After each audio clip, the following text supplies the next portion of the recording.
प्रेरणास्पद कथा YouTube channel पर मैं धनंजय जैन आप सभी का हार्दिक अभिवादन करता हूँ। दोस्तों, निशा को अपने बेडरूम में एक और चारपाई लगाते हुए देख मोहन भड़क उठा। कहने लगा, निशा तुम क्या कर रही हो? ये किसके लिए? आराध्या बड़ी हो चुकी है, उसके लिए ऑलरेडी हमने अलग कमरा बना रखा है। बच्चों के रूम में वो सो सकती है। हमारी प्राइवेसी तुम इस तरह से क्यों समाप्त कर रही हो?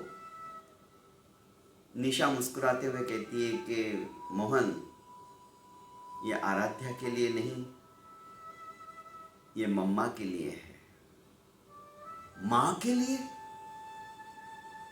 माँ हमारे पास क्यों सोएगी? तुम पागल तो नहीं हो गई हो? सटिया तो नहीं गई हो?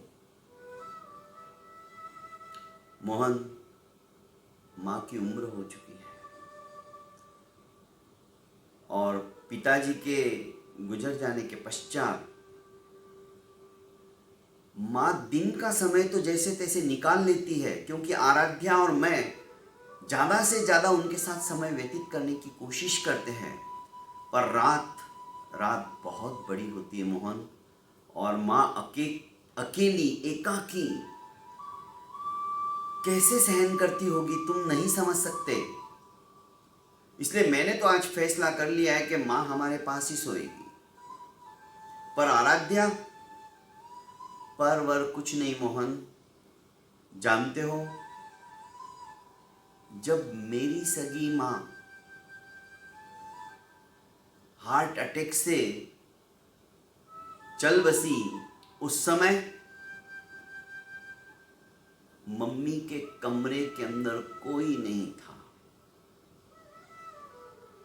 बड़े भैया और भाभी यदि उस समय ख्याल रखते, क्योंकि डॉक्टर ने कहा था कि 3-3:30 बजे इनको जबरदस्त अटैक आया, शायद उस समय यदि कोई सपोर्ट करता, पास में रहता, तो शायद माँ हमारे साथ और कुछ साल रह पाती।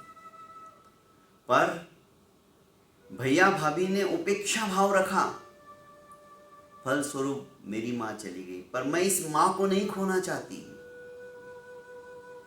अब तुम्हारी माँ भी तो मेरी ही माँ है। बचपन के अंदर हमारी साल संभाल करना, हमारा ख्याल रखना, यह हमारे माँ बाप का कर्तव्य होता है, उत्तरदायित्व होता है, फर्ज होता है, ऐसा हम कहते हैं। तो क्या बुढ़ापे के अंदर उनका ख्याल रखना, उनकी साल संभाल करना हमारा फर्ज नहीं है, हमारा कर्तव्य नहीं है? और फिर बच्चे तो हम जैसा कर रहे हैं वैसा ही देखते हैं, वैसा ही सोचते हैं और वैसा ही करते हैं। क्या तुम ये चाहते हो आराध्या भी बड़ी होने के पश्चात हमारी और तुम्हारी या उसके सास ससुर की ऐसी ही उपेक्षा करे?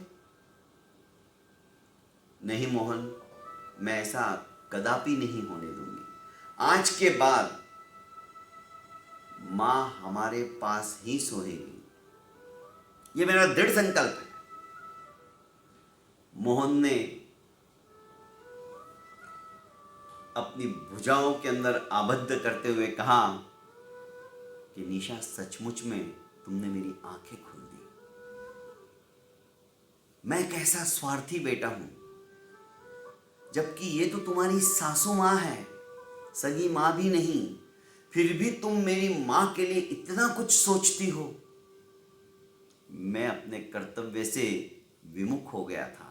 आज सचमुच में तुमने मेरी आंखें खोल दी है। दोस्तों, परिवार का प्रत्येक सदस्य यदि अपने कर्तव्य का निर्वहन करने लग जाए, अपने कर्तव्य को पहचान ले, तो शायद हमारा घर साक्षात स्वर्ग बन जाए। बहुत बहुत धन्यवाद दोस्तों। बात छोटी सी है, कहानी छोटी सी है, पर नसीहत बहुत कुछ बड़ी देके चली जाती है। आप मेरी इस प्रेरणास्पद कथा यूट्यूब चैनल को ज़्यादा से ज़्यादा लाइक कीजिए, सब्सक्राइब कीजिए और फॉरवर्ड कीजिए यदि इसी तरह की छोटी छोटी कहानियाँ आप सुनना चाहते हो। बहुत बहुत धन्यवाद।